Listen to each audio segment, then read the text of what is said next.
মেলায় নেশাখোরী বিক্রয় এবং শিশু শ্রম আইনত দণ্ডনীয় অপরাধ। মেলায় শিশু শ্রম সম্পূর্ণভাবে নিষিদ্ধ।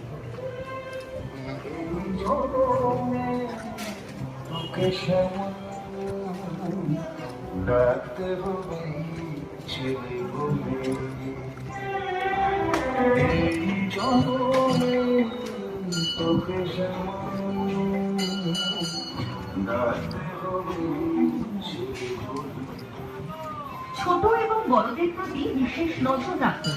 ছোটদের পকেটে নাম এবং পরিবারের সদস্যের ফোন নাম্বার লিখে রাখুন। মেলা পরিদর্শনে পকেট মার থেকে সাবধান থাকুন।